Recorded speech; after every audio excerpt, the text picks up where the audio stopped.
The most marvelous Marco of them all.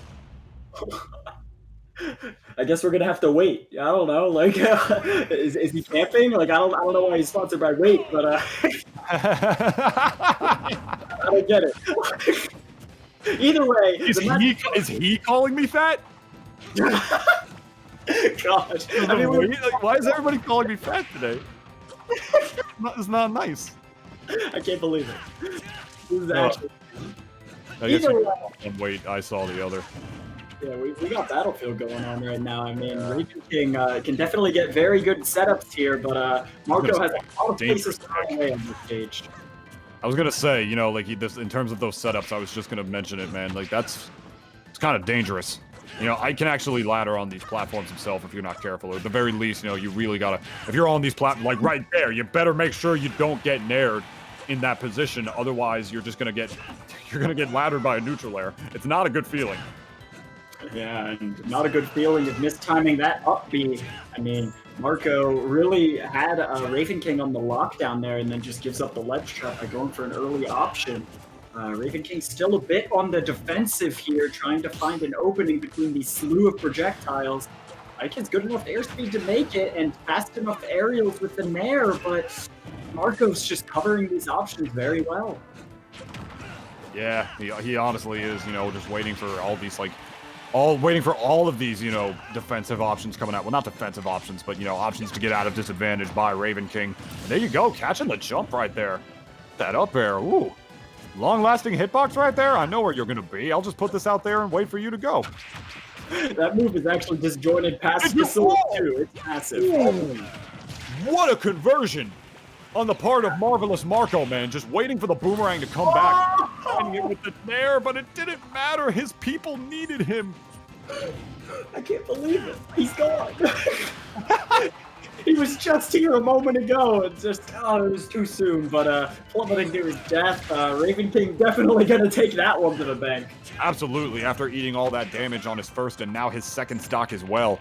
I couldn't even talk about that beautiful conversion that Marvelous did while waiting for the boomerang to come back, combining it with the Nair into a no-tech jab lock situation, because he killed himself before that even happened, but either way, he's...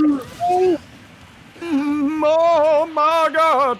I mean, we were talking about how marvelous Marco was being, but let me tell you, that was a magnificent ether there from Ravenking, and it's like magnificent's gonna outweigh marvelous in this way. More like the ravishing Raven.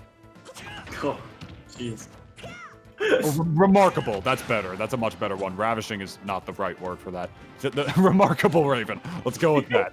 All right. Neutrals reset again, and now he's got a lead this time. This is actually huge. Ravenking. He did that up B. I was like, there's no way he's grabbing ledge, right? There's no way. His people needed him too.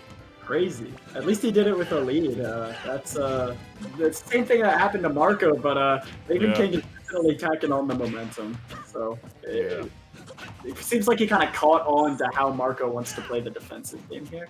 I gotta tell you, it's not that marvelous and it's not that remarkable either when both of these guys are SDing with leads. I'm sorry, but hey, sometimes it happens. It was the homie stock, all right? Yeah, it was the homie stock. Like, yo, I got you, Marco. I got you, my dude. Yeah, but I mean, now that lead is just slowly narrowing for Ravenking, man. Marco is slowly making his way back up and even taking the lead with that beautiful boomerang conversion right there. Much like Young Link, he's got a lot of good aerial conversions off of the boomerang and off of the bomb, especially in Toon Link, man. Like I said, like I mentioned earlier, man, with the spider, you cannot sleep on this character at all just because he is generally considered to be the worst of the links. And honestly, Marco's doing a weird thing where he's actually forcing Ravenking to respect his down air.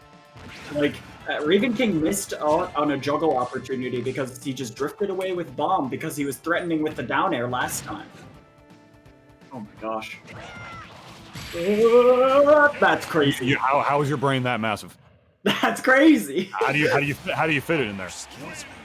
How did he do it?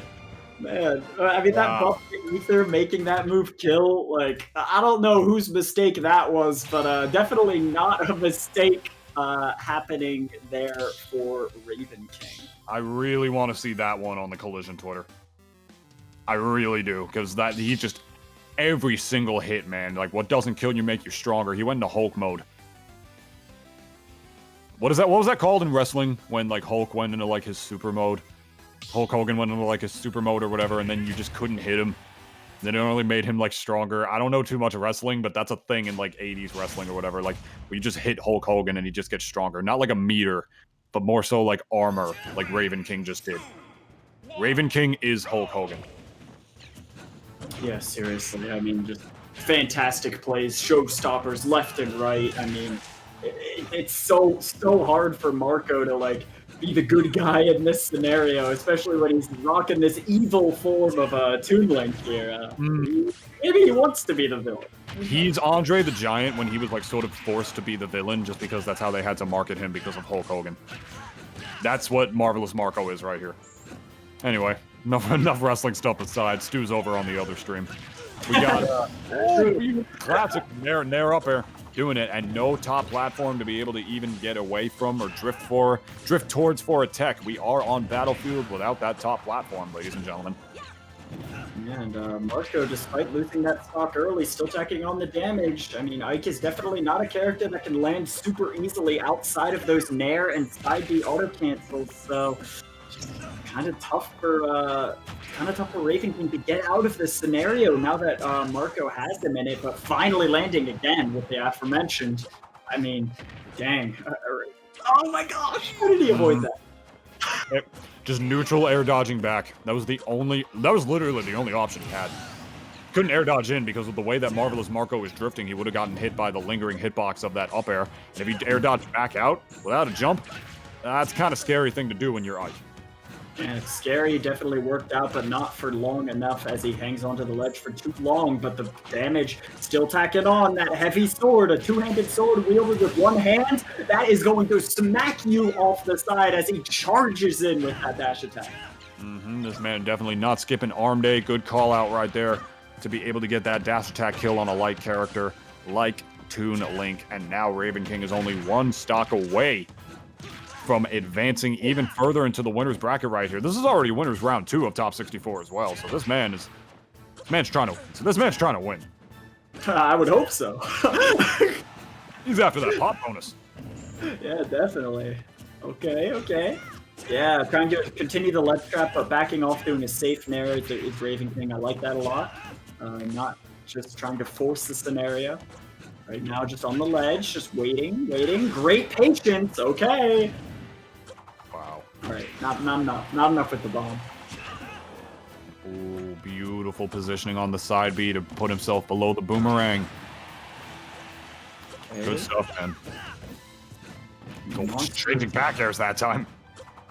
Monstrous back throw happening right now. Marvelous trying to squeeze his way back into the match despite the deficit. I mean, this is where the problems of Toon Link come into play. You got to either get that stray hit or the confirm, and man, Ravenking is playing evasive. Yeah, it was just crossing my mind. He's playing very defensive now with the stock lead and holding on to it as much as he can. He does not want to ever get put into a position where Toon Link can potentially run him over again in a final stock situation. And there you go, the reverse up B ether once again. Those buffs from a couple of months ago coming in clutch for you right there. That was so smart with the way that Ravenking was playing. Not even just with options like that, but with the way he was playing evasively with that stock lead. What is Toon Link going to do? How is Toon Link going to force an approach on